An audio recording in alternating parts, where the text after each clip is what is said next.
অত্যন্ত সহজের একটা কাজ। ওয়াজ অর্থটা হচ্ছে উপদেশ, নসিহত বা ইসলামিক জ্ঞান ধর্ম আলোচনা।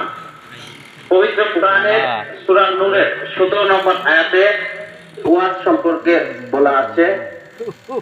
আল্লাহ বলেছেন ওয়াজ হচ্ছে একটা উপদেশ, আল্লাহ তোমাদের উপদেশ দিচ্ছেন। পবিত্র কোরআন নিজেই একটি ওয়াজ।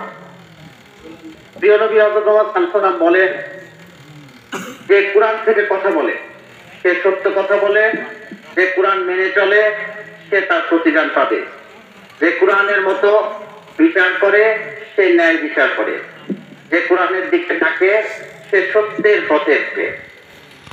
এই ওয়াজের মাধ্যমে ধর্মের অপব্যাখ্যা, অশিক্ষা, অপশিক্ষা, অর্থশিক্ষা ও ধর্মান্ধতা অবসর সম্ভব। ওয়াজ মাহফিলে হলো সর্বসাধারণের জন্য আয়োজিত একটি ধর্মীয় আলোচনা। এই ওয়াজ শুনে বহু বেনামাজি নামাজি হয়, সুদখোর সুদ ছেড়ে দেয়, বেপর্দা পর্দা তাগিদ অনুভব করে। মুমিন যেন মুত্তাকি হয়ে ওঠে। মহান আল্লাহ তাআলা বলেন, আল্লাহকে যত সম্ভব ভয় করো, যেমন ভয় করা উচিত, এবং মুসলমান না হওয়া পর্যন্ত মৃত্যুবরণ করো না।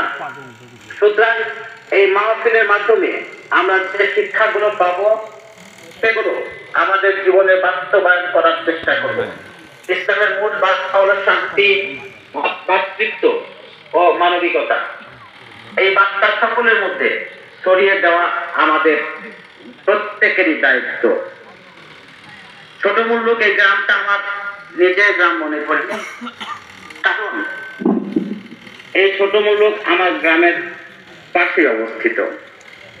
বহুবার আপনাদের গ্রামে আমি বহুবার এসেছি। আমার বহু শুভাকাঙ্ক্ষী এই গ্রামে বসবাস করে, আমার বাল্য বন্ধু এই গ্রামে বসবাস করে। এই গ্রামের সবচেয়ে একটা ব্যক্তির কথা সবসময় আমার মনে পড়ে, যে ব্যক্তি সবসময় আমার পরিবারের পাশে, আমার যখন যে সময় ক্রাইসিস মুহূর্তে করেছেন সর্বপ্রথম সে ব্যক্তির কাছে আমরা সবসময় আমাদের গার্ডিয়ান হিসেবে পাশে পেয়েছি। সেই ব্যক্তিটা হলেন আপনাদের গ্রামের সন্তান, কালীকান্ত রাঙ্গি হাই স্কুলের সম্মানিত শিক্ষক শ্রদ্ধেয় কাকু মাহাতাব প্রামাণিক।